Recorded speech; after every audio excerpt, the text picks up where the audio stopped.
Je débute ma campagne électorale en Beauce présentement et en tant que candidat du Parti populaire pour la Beauce et aussi en tant que chef du Parti populaire.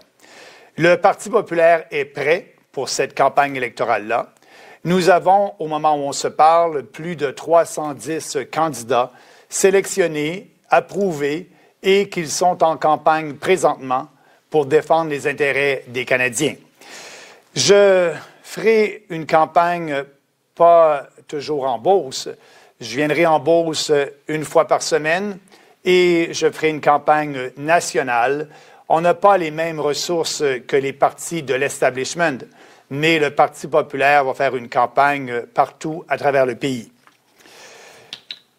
Le Parti populaire est prêt.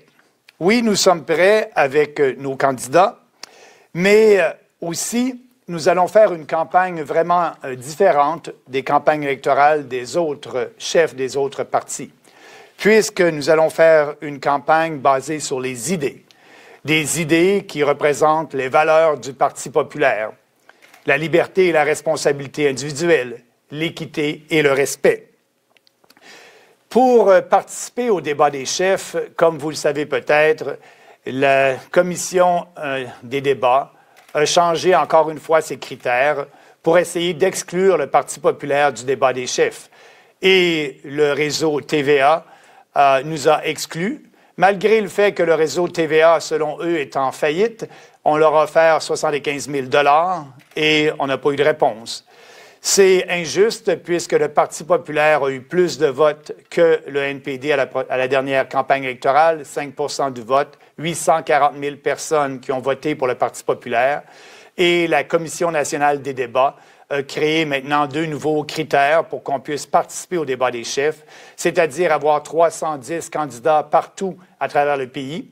Et je viens de vous dire que nous avons 310 candidats présentement et nous en aurons plus. Et le deuxième critère, c'est d'être à 4 % dans les sondages en moyenne 28 jours avant les élections. Donc, on a encore une chance de pouvoir participer au débat des chefs. Et c'est aussi un peu décevant en tant que parti politique qui prône des idées vraiment différentes et des politiques publiques qui répondent aux besoins des Canadiens.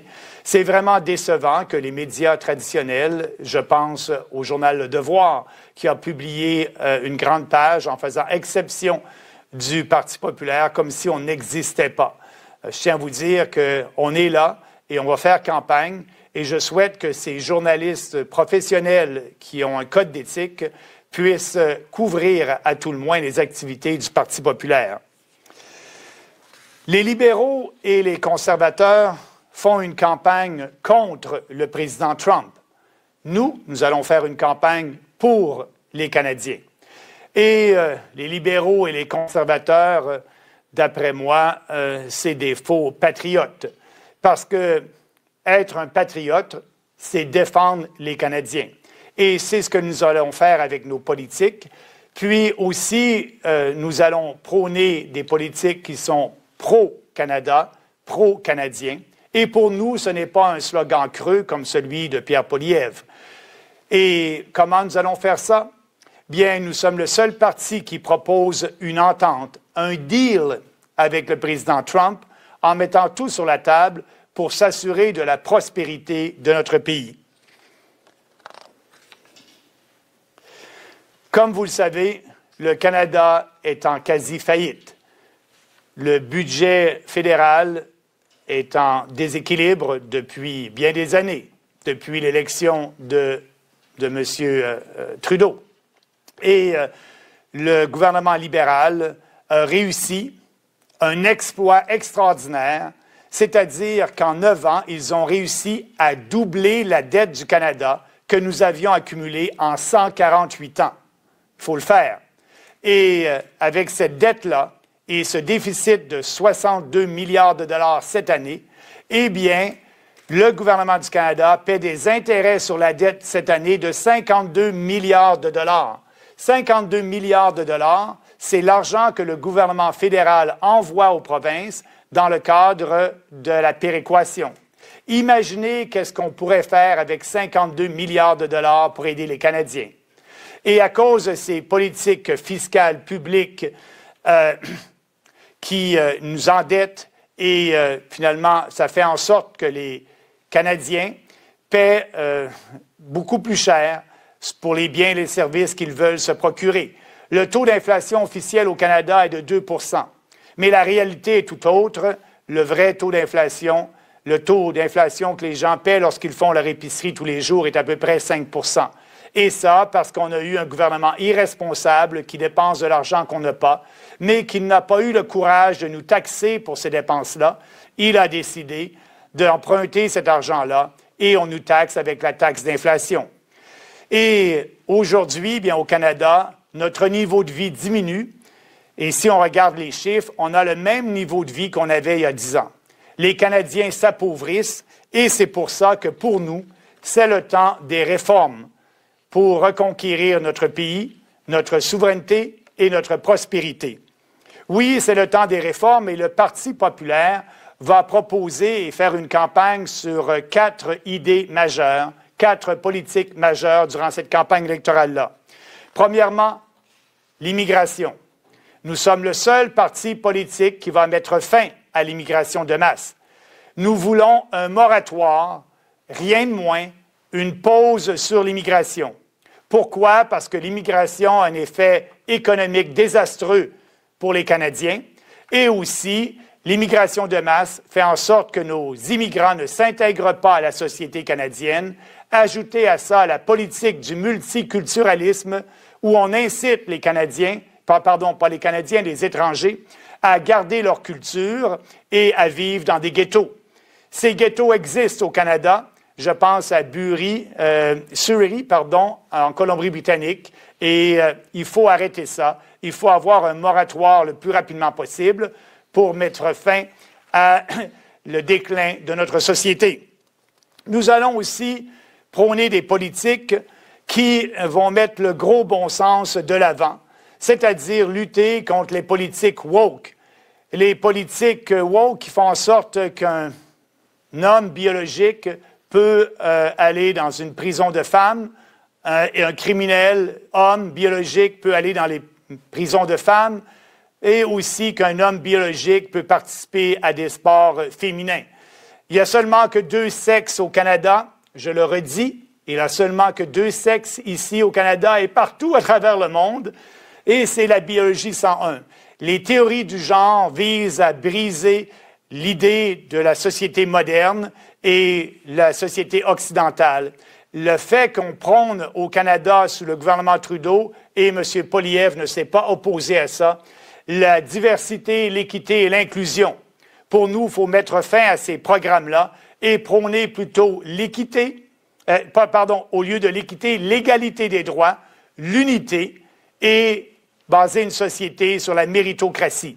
Donc, nous allons faire une campagne sur le gros bon sens et promouvoir les valeurs occidentales. Le troisième point, bien, c'est l'économie. Il faut couper dans les dépenses publiques, avoir le courage de nos convictions et signer un nouveau partenariat avec les Américains. Et le quatrième point, bien, nous sommes un parti politique qui est pro-Canada et nous allons lutter contre les politiques mondialistes. Nous sommes le seul parti qui se lève pour défendre la souveraineté du Canada. Poilievre et Carney partagent les mêmes politiques en ce qui concerne, oui, l'immigration de masse, mais aussi notre participation à l'ONU. Nous voulons faire en sorte de sortir de l'entente migratoire de l'ONU qui fait en sorte que des migrants de partout à travers le monde peuvent venir au Canada. Pour M. Poilievre et M. Carney, c'est normal, n'importe qui pourrait être un citoyen canadien. Pour nous, c'est un privilège et nous allons nous battre pour que ce privilège demeure. Nous allons aussi défendre la sécurité nationale. Le rôle premier d'un gouvernement, c'est de protéger ses propres citoyens, ce que les libéraux n'ont pas fait en 9 ans. Lutter contre le crime, sécuriser notre frontière, c'est ce qu'il faut faire. Donc, c'est 4 thèmes importants et je vais y revenir durant la campagne avec plus de détails.